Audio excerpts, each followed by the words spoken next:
John Frost. Being a resourceful conservative, I have decided to align with your thinking somewhat and taking from the progressive playbook, slant the playing field to my advantage. My question is this. I've been listening to Canadian conservative Jordan Peterson lately. I find his thinking quite in line with my own, despite our different countries of. Come on, you.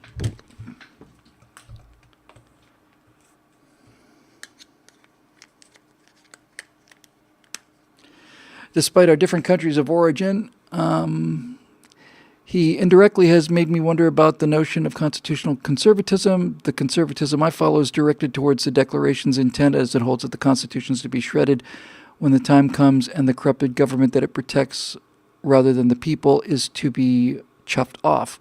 Have you listened to Jordan Peterson's messaging, and what is it you seek to conserve?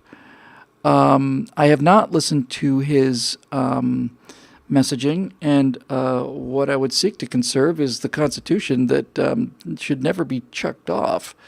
I don't think the Constitution, if I understand your question correctly, John, the Constitution doesn't say, hey, if the government gets bad enough, it's time to shred the Constitution because it's not working. My understanding is if the government gets bad enough, it's time to shred the government.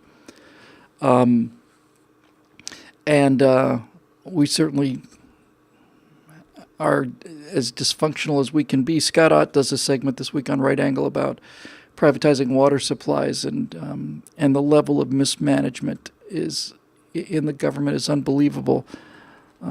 He was talking about local government, of course, and it gets worse at the state. It gets worse in the federal level.